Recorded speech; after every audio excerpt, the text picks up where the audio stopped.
Alhamdulillah Rabbil Alameen Wassalatu wassalamu ala ashrafil anbiya wal mursaleen Khatimin nabiyyin Abil Qasim Muhammad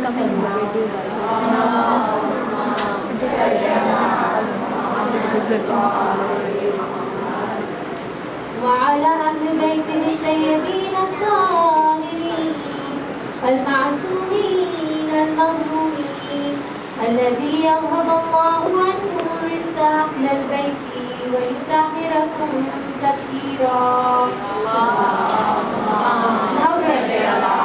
محمد وآل محمد وأجل فرجهم.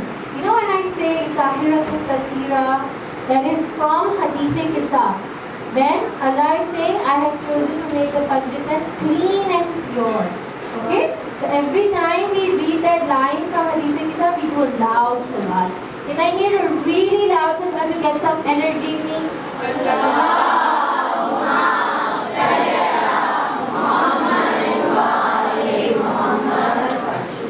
When you all read a loud salawat, I get lots of energy, then I can do this nicely. Okay?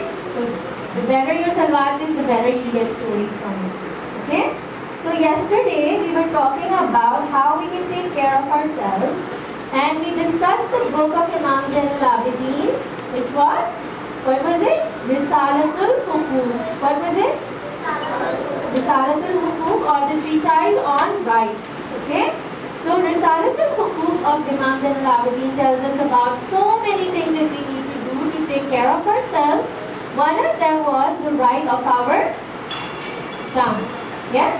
The right of our tongue. What do we need to do to take care of our tongue? And he said that the right of our tongue is that we make sure that we don't use it for saying bad words or hurting anyone. Sorry? Lie. We should not lie. These are all bad things, right? Backbiting, gossiping, yes. Yeah, we should eat bad food. See, these are the different. Sorry? Tang? Hitting. Yeah, we should not hit with our hands. Yeah. Eating without manners. We should eat with manners. Okay? So we were talking about the tongue, and then Imam says that the right of your tongue is that you use it to show kindness to other people. Always. Okay? Make sure that your words never ever hurt anyone. Just like our hands can hit somebody, our words can hurt somebody's feelings in their heart, and we can break their heart. And Imam is saying, be very careful with your tongue. I want to tell you a little story or a little idea.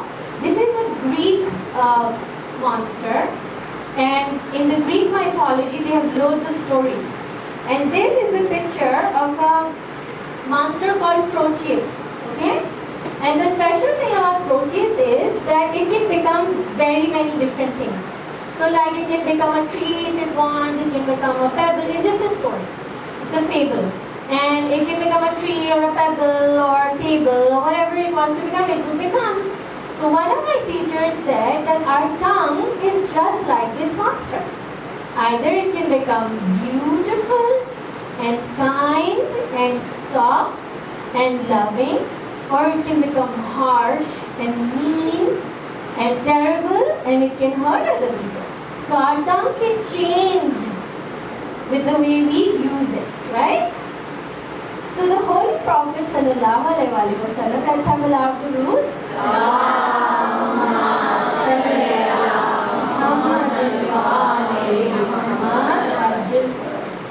It is said that everyone who heard our Holy Prophet speak became so attracted to him and developed such love for him in their hearts that they used to fall in love with the Holy Prophet.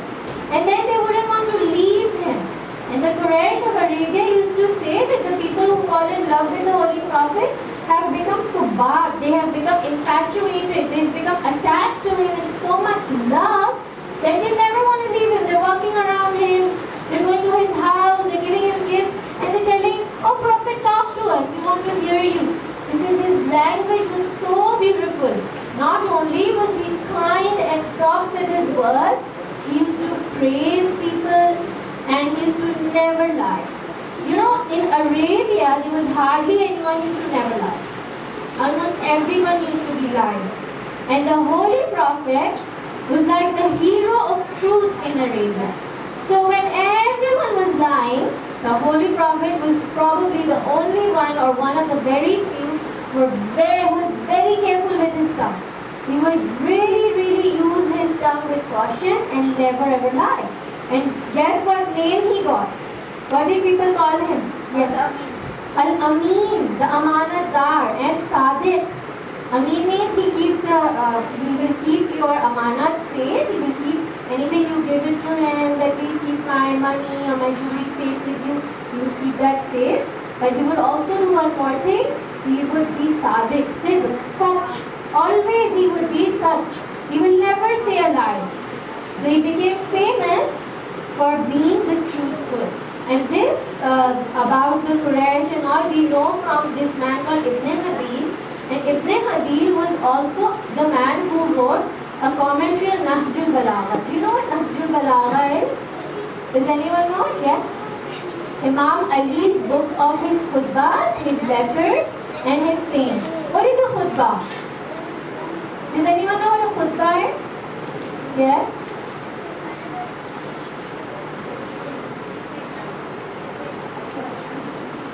Yes, we do khutbah before Jummah Namaz, right? And like I'm speaking to you, this is like a khutbah. Okay? So Imam Ali spoke to people, Imam Ali wrote letters, and Imam Ali had sayings. But can you imagine that the things he used to say were so amazing? The way he used to use his tongue was so awesome that the book, the people who wrote a book about him called it Nahjul Balagha, which means peak of eloquence. Peak means the height, the most amazing speech anyone has ever given. And that is the name of his book. And I didn't get the one for adults because those are like 2 thick volumes of Imam Ali's sayings. But for children, there's a cute book called Nahjul Balagha for children. And you can all go and get it and read a little bit before you go to bed at night, and you'll see the beautiful things Imam Ali has written. And then you'll get used to it, and when you grow up, you'll be able to read the big book. And it has amazing things about stars and astronomy and mountains and the people who were before us and they went away. So, Nahjul Balagha is the book of Imam Ali, which has all of his sayings and letters and beautiful sayings. And these sayings of Imam Ali are so amazing.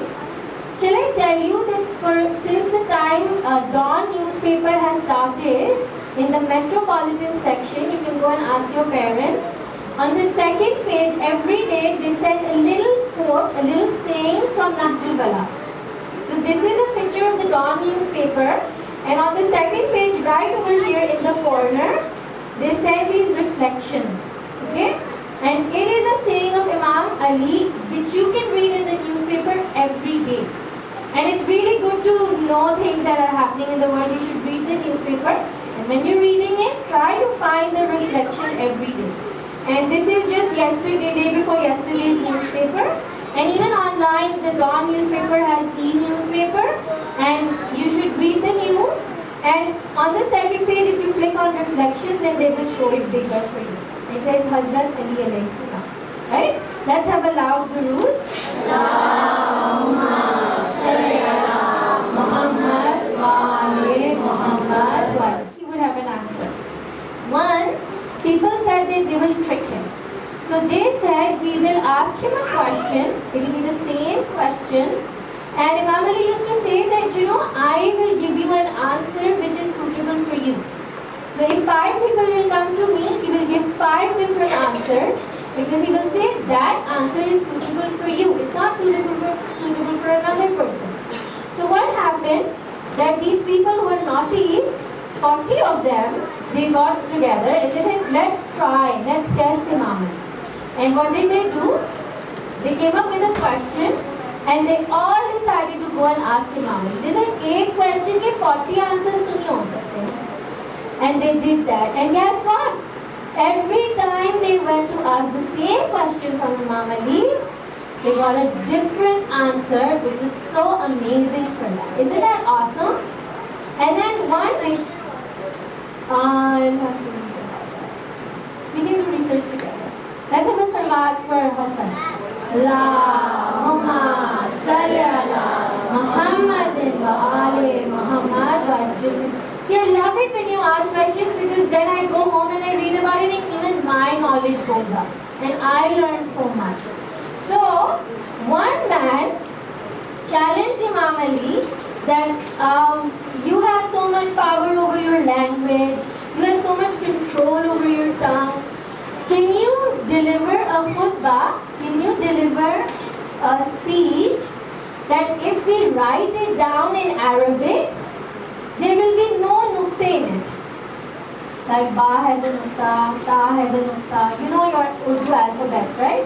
And the Arabic alphabet. So if you have a Fa, the sound Fa, it has a nukta. Qaf has 2 dots. And this man, he told Imam Ali, can you do a khutbah which will have no dots in it? And right there and then, our amazing Imam Ali delivered a khutbah which when people wrote down did not have a single dot in it. Can you believe it? I haven't read the translation, but I got a picture of the khutbah.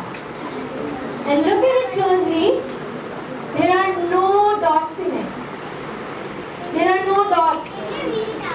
It's in Arabic. Even if I read it, we won't understand. But we can go home and read its translation. And this is like amazing. How did he, just like that, standing, think of logical and sensible sentences and say them right there and then, which had no dots. It had 0 dots. And that is the most, these are the things that fascinate us about Imam Ali's eloquence and knowledge and his super mind. Let's have a loud durood.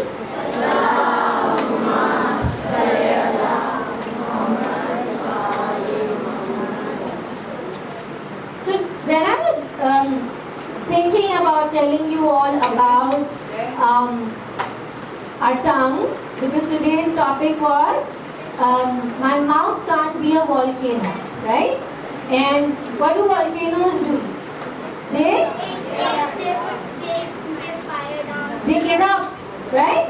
Suddenly, they don't tell you when they're going to erupt. Do they say, hi, I'm going to come now? Do they do that? No. They just erupt and they come out, right? And sometimes, when we're not mindful, we're not alert, and we're not careful about our tongue, then our mouth becomes a volcano.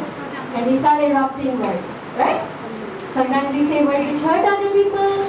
Sometimes we say things which when we shouldn't have said it, when somebody else's turn. Sometimes we forget and we say something nasty. So, our mouth becomes a volcano. So today, I was going to talk about our mouth and our tongue and the beauty of Imam Ali and how he taught us to be careful with our mouth and we don't make it into volcano. And this is not something that I'm just teaching children. I am learning, because even I am learning to have control over my tongue. So, Imam Ali has a beautiful saying which I wanted to share with you today, which is what I'm going to be discussing with you. Imam Ali says, watch your thoughts because they become your words. Okay? And watch your words because they become your actions. And watch your actions because when you keep doing something again and again, it becomes your habit. And watch your habits because your habit becomes your character. And watch your character because it becomes your destiny. And that is what you become. And when I was reading this, I found it so amazing. And I was thinking, Imam is not saying think about your thoughts. Imam is saying, watch your thoughts. Watch your thoughts. How do we watch our thoughts? Do you remember for the past 2 days we were talking about checking our minds and the self-talk we do in our brain, it just happens like a tape recorder. And then we don't know what it's saying to us, and sometimes it's saying things which hurt our feelings and make us sad, and then our bucket becomes empty, right? So Imam is saying, watch your thoughts. So So I want to share with you a story about a boy whose mouth was a volcano. And then we can understand this better. Okay?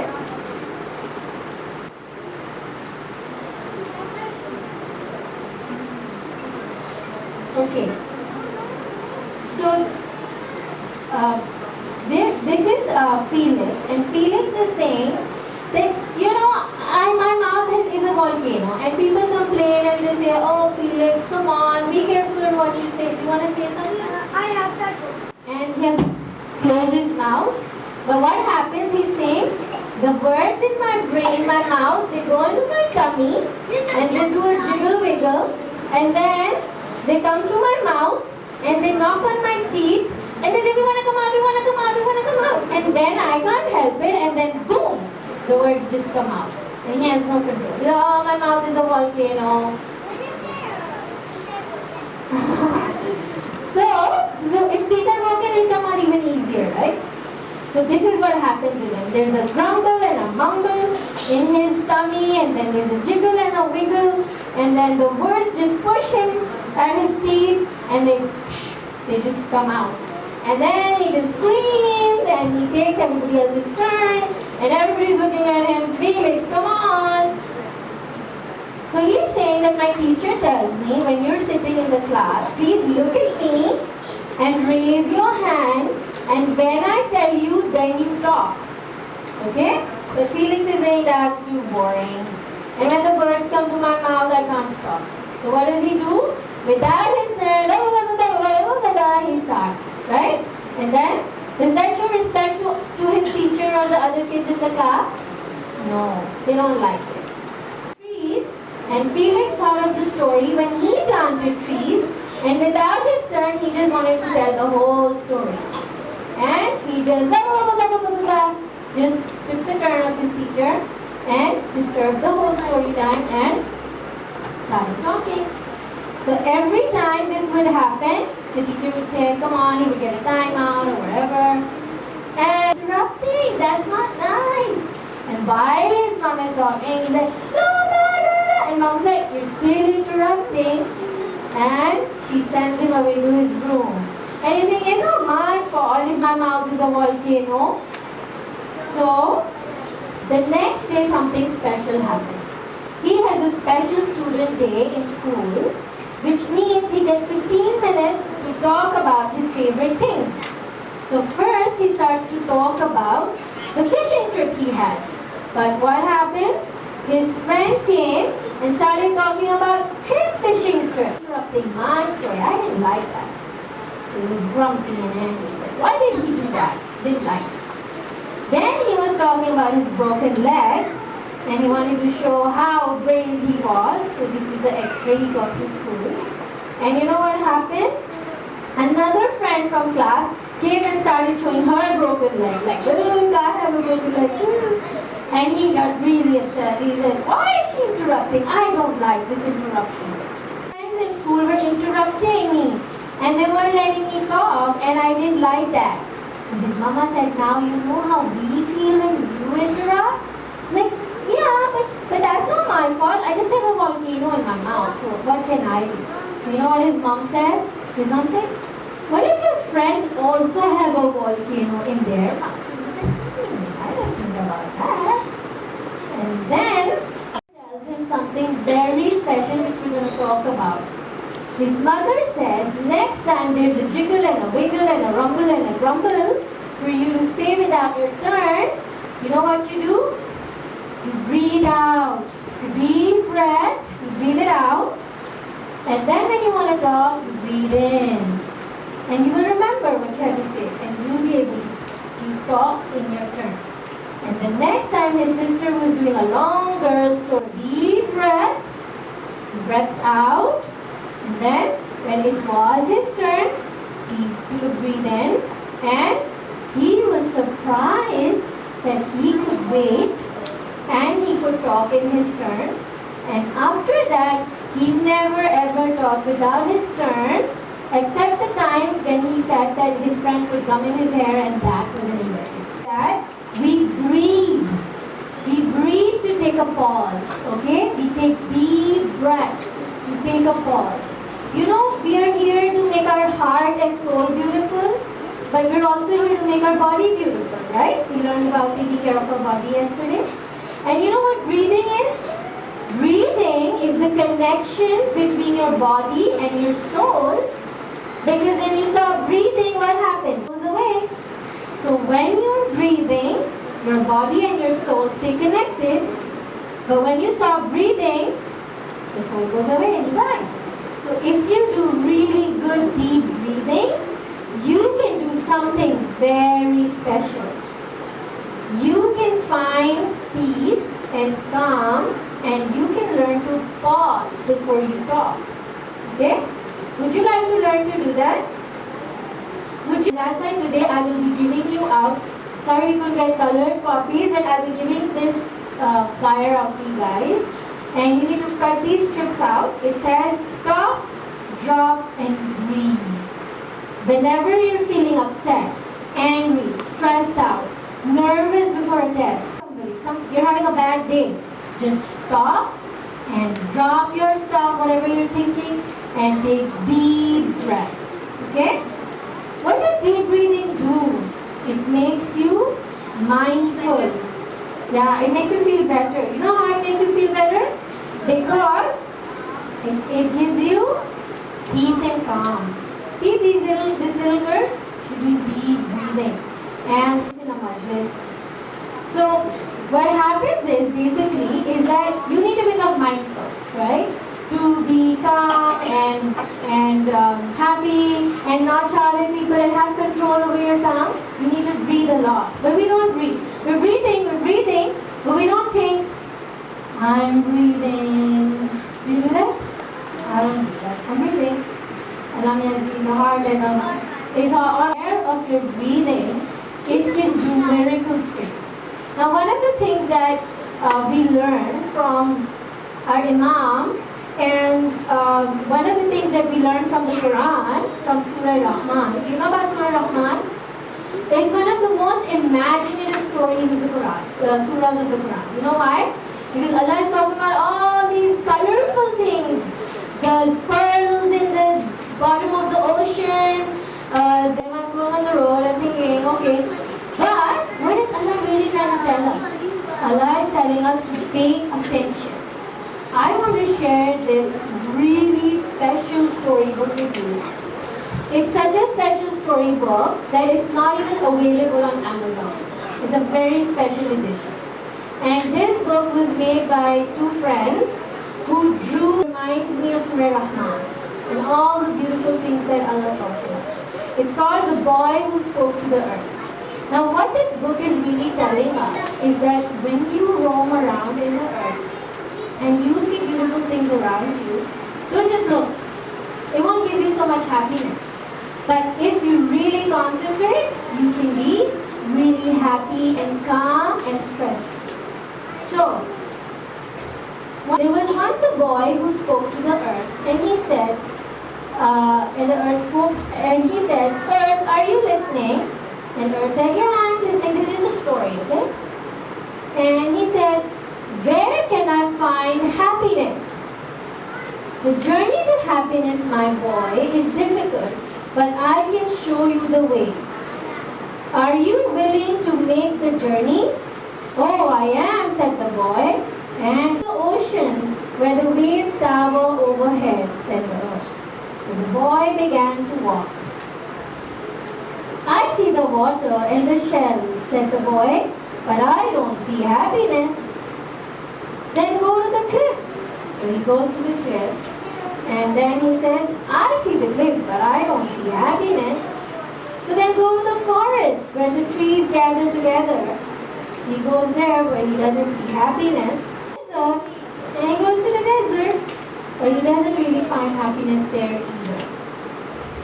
And then he says, the earth says, go to the top of the world.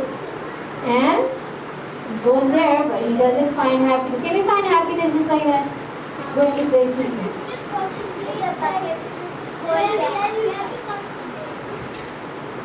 Okay, so the boy walked and he walked and he walked, and until he left everything behind. He said, I can't find happiness. I still haven't found it. So now the earth said, concentrate. Very good. Earth said, concentrate. Go back to all those places and pay attention to where you're going. Now when he saw the ocean, it was grand and beautiful. And there were amazing creatures and it was looking amazing to him. Can you see the difference in the painting?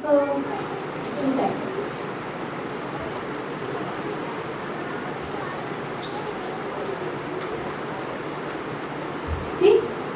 This is what he saw first. He just simple, yeah, beach, it's okay. Right? Then he went and he sat down and he took a deep breath and he saw the beauty that Allah had created. And then he went to the forest. He's talking about these amazing beauties of nature and the forest. Ooh. And the desert started looking beautiful to him. And the valley was looking so pretty with the flowers. Then he went to the top of the world where he saw the lights in the sky and the stars. And then he said, I truly saw happiness. I want you to think about something. When you're washing your hands in the bathroom, you're washing your hands, are you thinking about your video game that you can run back to, or the friend who whipped you, or the new toy that you want to buy, and you're just washing your hands? Or are you really thinking about washing your hands? Who thinks about video games? Who thinks about TV? Who thinks about their friends? Wow, you guys really pay attention. I'm so proud of you guys. What we need to do is that wherever we are, whenever we are, whatever we are doing, we have to pay attention to that. Because, one of our scholars say that when you're praying namaz, it's like a meditation. Because when we're in ruku, we're supposed to be thinking about ruku, not sajda. To pay attention. So what are we doing? Abhi ruku again. No? We shouldn't do that. But a lot of us do that. Because we're not actually like, oh, ye karna hai, wo karna hai, TV dekhna hai, khelna hai.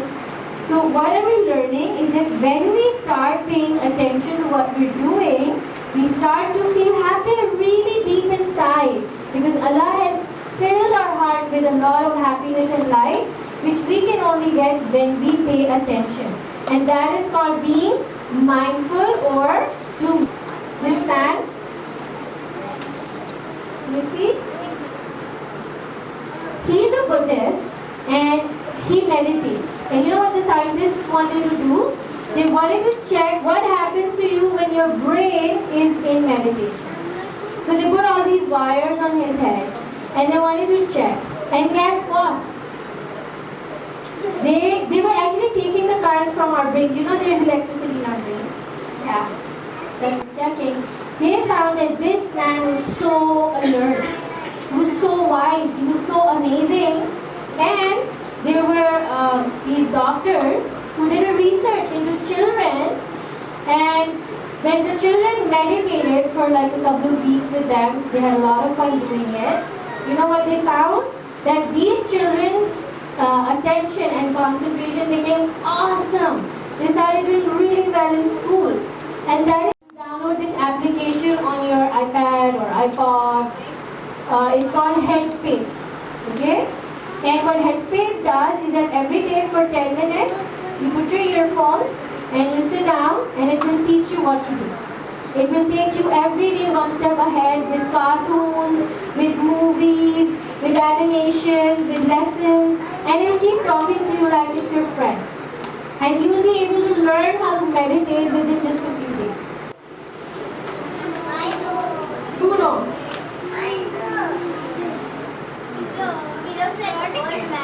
He's a beautiful old man and his name is Dalai Lama, right? And Dalai Lama is a Buddhist preacher. So what are the Dalai Lama in a Majlis of Imam said, there's a saying of our holy prophet that gain your knowledge even if you have to go to China, in Tibet, which is near China. Isn't that amazing? That we're able to learn more about what Imam Ali taught us through the sayings of Dalai Lama. Because Imam Ali says, gain your knowledge from wherever you can. Don't see who's saying. See what they're saying and learn. Because this is your treasure. And Dalai Lama said something very special. You know what he said? He said, if every 8-year-old child in the world is to finish violence from the world within 1 generation. There's so much fighting in this world. People don't get along, they fight. But from your age, from now only, if we can follow the saying of Imam Ali, and if we can learn to meditate through namaz, through tasbih, through zikr, through meditation, through headspace, and we become calmer people, and we have more control over our tongue, and we can learn to stop, drop, change the world. Do we want to change the world? Yes, we want to make the world a better place. Let's have a loud rule. I will tell you one story and then we'll finish. Imam Zainul Abidin, Ali Zainul Abidin was amazing with his tongue and he had amazing control over his tongue. So one day what happened is that these people came to him. He's an Imam, he's beautiful, he's amazing. And they started to scream at him. They started to scream at him, started abusing, saying bad words. How would we react? You know? We're like, how dare you talk to me like that, right? Or give them a big tongue scoop punch. But what did Imam Zainul Abidin do? Because our Holy Prophet says, we don't reply to evil with evil. We reply with goodness and calm, and yes, and kindness. But how are we going to stay calm when somebody's saying mean things to you? Take a deep breath. Awesome, let's have a loud durood for him. And you will take something? No? So what did Imam Zainul Abidin do? He did nothing. He did nothing. And these friends of Imam Zainul Abidin were really in the mood to say, you said mean things to my friend. I want to punch you and hit you, and how do you do that? Imam was like, come on, calm down, it's okay, it's okay. And then, after a little while, Imam went to that person's house. Okay? He was like, oh no, मैं जितना बुरा सारा कह के आया हूँ, इतना बुरा बोल के आया, I just said mean things. And now Imam's coming to take revenge from me, oh no. Of course he did. Yeah, we didn't know what he did, right? So then, so Imam's going and he's freaking out. And then when Imam reached there, he knocked the door. He's like, yes. And Imam said, it's okay. Assalamu alaikum. And what does Assalamu alaikum mean? That's the other person. We're giving beautiful blessings on the other person. He said salam to me, really? Okay. I'm like, okay, so what do you want to say? And Imam said, you know, if what you said, the mean things you said about me, that I'm like this and like that, if I'm really like that, I really pray to Allah and Allah makes it better. And you also pray for me. But if you said those things and they were a lie, then I pray to Allah that it should become better. Where did we get that wisdom to say such amazing things? And how can we become like that? And we can become like that if we practice, stop, drop, and breathe. Let's say it 2 times. Stop, drop, and breathe. Stop, drop, and breathe. Let's have a loud breathe.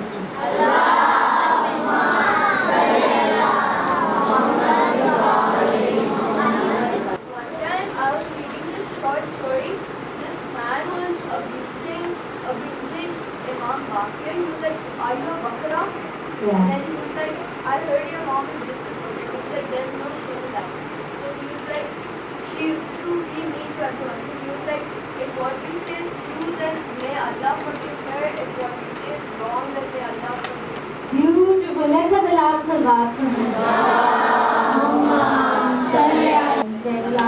So all our imams are beautiful in their speech and they've taught us to be calm and kind towards others.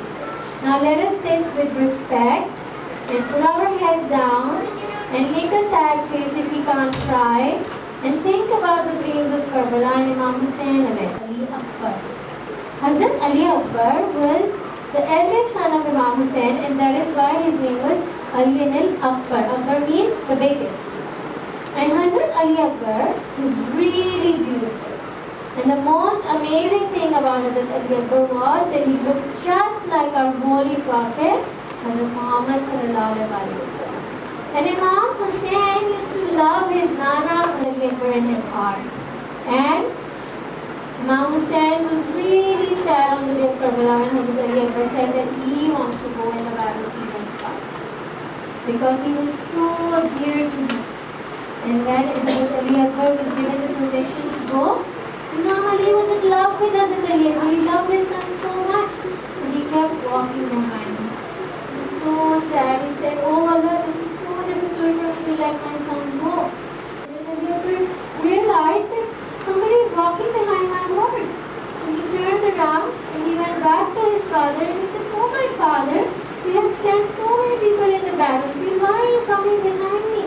And Imam Hussain said, "If only you had a son like Ali Akbar, you would know how difficult it is for me to let go of my beautiful child. I love you so much, it's so difficult." Right? Aren't we doing the right thing? Are we doing anything wrong or not? Aren't we on the right path? And Imam Hussain said, "Beshak, surely, verily we are on the right path." Then Hazrat Ali Akbar said, "Then it doesn't matter to me. If I go and I die or death comes to me, I am ready to go to Allah subhanahu wa ta'ala for the right." And Hazrat Ali Akbar went and he fought so well, that he came so feeling really thirsty. And he came back and he said, "Is there any chance," he asked his father, "is there any chance I can get a drop of water? Just a tiny drop of water, because if I get that one drop of water, I could finish the whole of the army of Yazid." So Imam Hussain said, "My son, my tongue is drier than your tongue. I don't have any water." Imam Hussain felt so helpless that he couldn't give one drop of water. Hussain was fighting for the right to save humanity from bad people. And that is why we feel so proud of Imam Hussain. Let us put up our hands and pray to Allah subhanahu wa ta'ala. Oh Allah, make us calm, kind and happy people. Oh Allah, please